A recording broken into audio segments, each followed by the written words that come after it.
Alô, guerreiros! Professor Lego Fontes na área, trazendo aquela dica moralizada de um conteúdo que muita gente tem dificuldades, que é a vírgula, que vai ser encaixada ali em questões relacionadas à pontuação. Mas, antes de qualquer coisa, eu preciso aqui ressaltar. Essa não é uma aula completa sobre vírgula, não faremos aqui uma aula predominantemente gramatical. Eu quero trazer alguns macetes sobre vírgula aplicada à redação. Tá? A vírgula será aqui aplicada à redação. Então, não será aqui uma aula com regras, resolução de questões, nada disso. É apenas uma dica para que você possa melhorar o seu desempenho nesse aspecto. Claro que quando se fala de norma culta da língua portuguesa, e é claro, a língua portuguesa como um todo, ela é absolutamente complexa, né? É um idioma que tem quase 400 mil verbetes, é uma língua de origem latina, que é claro, é uma língua, como dizem, né, a língua é um ser vivo, né? Ele é um elemento vivo e que se modifica o tempo inteiro.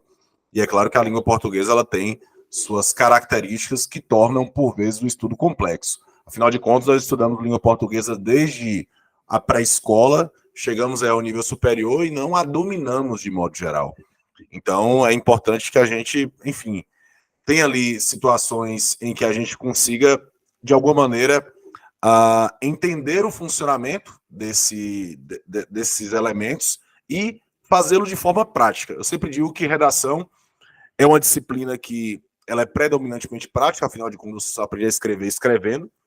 Contudo, é fundamental que a gente entenda que a gente precisa entender a teoria, mas pensando na redação, a gente não vai ficar fazendo análise morfológica, sintática, semântica dentro da confecção de um texto.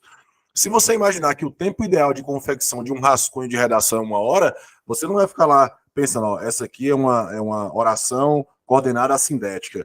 Aqui nós temos um verbo, temos um substantivo, aqui tem um pronome, aqui tem um adjetivo.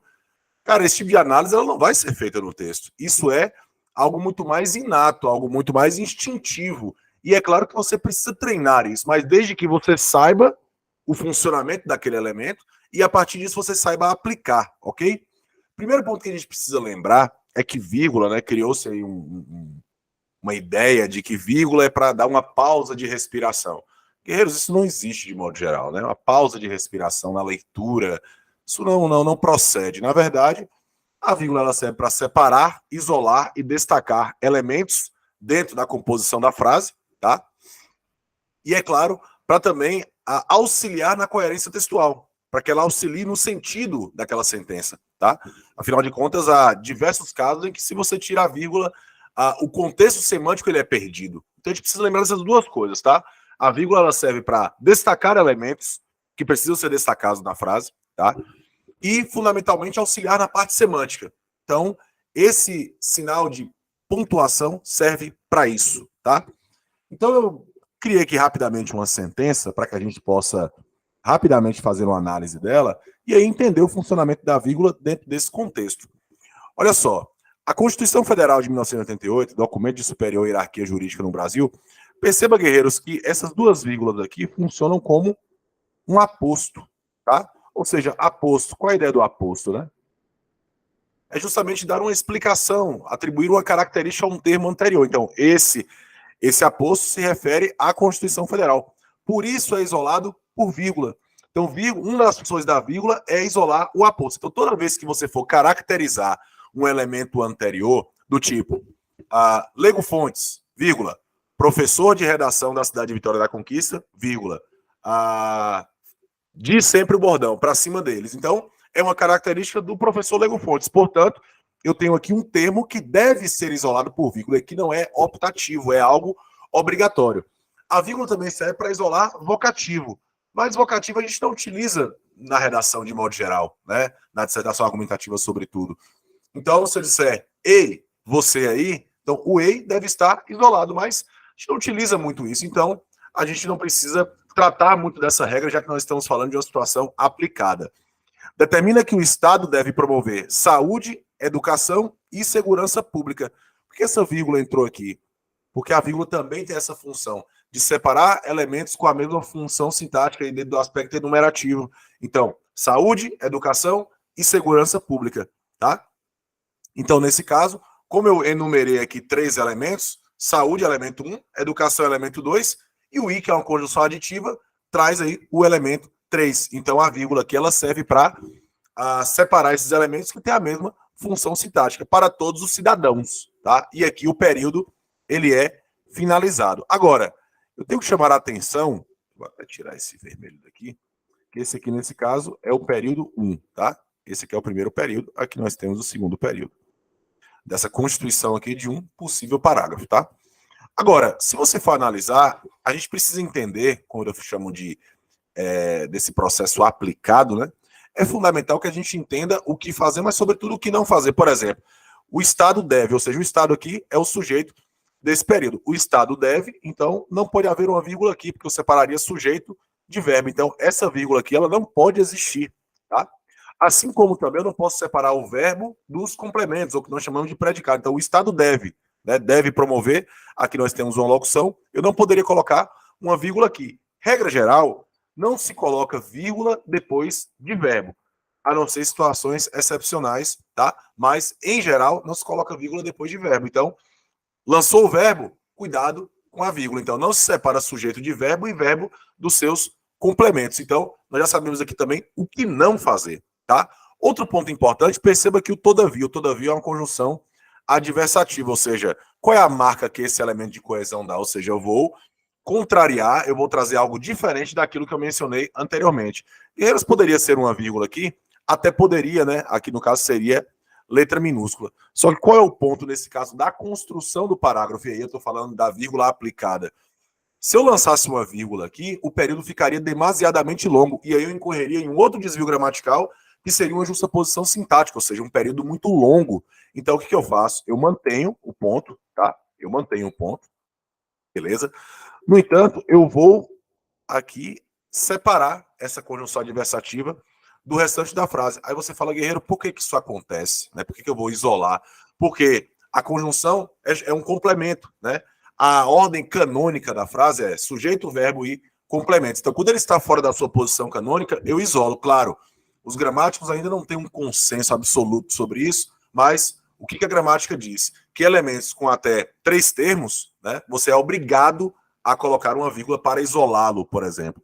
Esse aqui é um termo só, é todavia, se fosse em primeira análise, seria obrigatório. Em primeira análise, 3. Mas nesse caso é todavia. Mas se nós pegarmos a convenção, o ideal é que a gente isole esse termo e aí continue a frase. É perceptível que as aludidas benesses ainda estão, por vezes, no plano teórico. Olha só essas vírgulas aí. Guerreiros, é importante que se diga que toda vez que há uma quebra na frase, é interessante que você isole por meio de vírgulas, por exemplo. Eu poderia lançar isso aqui lá no início da frase, né? Todavia, por vezes, é perceptível. Poderia, e também teria que ser por vírgula, porque há uma quebra. Perceba que a frase continuaria se eu não lançasse esse termo normalmente. É perceptível que as aludidas benesses ainda estão no plano teórico. Mas se eu dissesse ainda estão no plano teórico, eu generalizaria. Eu quis trazer um termo que quebrasse essa ideia genérica. Então, estão por vezes, e aí eu isolo por vezes no plano teórico, ok? Então, toda vez que houver uma quebra, né, via de regra, você vai isolar, e a vírgula serve para isso, para isolar termos que, via de regra, não estão ali na sua posição canônica, na sua posição que seria a posição de ordem. Nesse caso, nessa quebra, eu lanço aí esse isolamento por meio da vírgula. Lembre, uma das funções da vírgula é isolar termos. No plano teórico, pois, guerreiros, a vírgula antes do pois, né? Muita gente, já vi gente colocando, por exemplo, vírgula ou ponto antes do pois. O pois é uma conjunção explicativa, então, nesse caso, o pois ele é precedido pela vírgula, ok? Então, a gente não pode esquecer que, nesse caso aqui, o pois, ele é precedido por vírgula, pois, ou porquê, ou, enfim, qualquer termo aí que desse a ideia de explicação. Aí você fala, Guerreiro, mas há o pois também no sentido de concluir, né? Mas esse pois, por vezes, também pode ser deslocado e isolado por vírgula, por exemplo. Elucida-se, pois, tá? Que o Estado não cumpre com alguns deveres que são atribuídos a ele.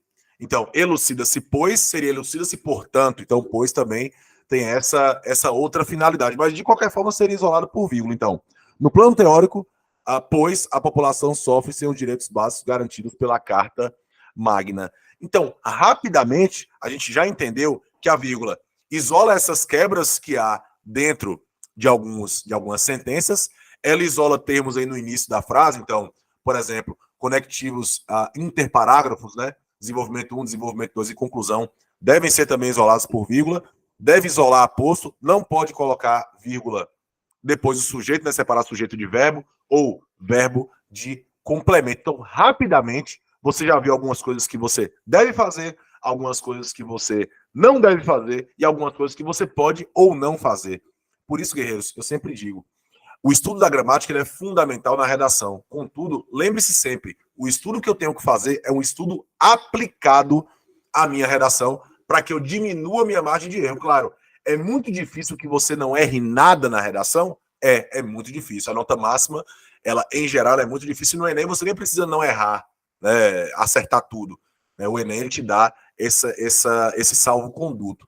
Mas toda vez que você aplica a regra na prática, isso vai ficar muito mais tranquilo para você aprender. Então, essa coisa de ficar memorizando regra o tempo inteiro é algo que, por vezes, pode parecer complicado, porque a ideia é que você aprenda a utilização de modo inato, de modo instintivo, claro, entendendo a teoria, mas, sobretudo, no processo de prática. Beleza? Se esse vídeo fez sentido, te ajudou, curta, comente, compartilhe. Eu sou o professor Lego Fontes e vamos sempre, vocês já sabem, para cima deles, para cumprir a missão deste canal, que é auxiliá-lo a produzir a melhor redação da sua vida. Vamos para cima.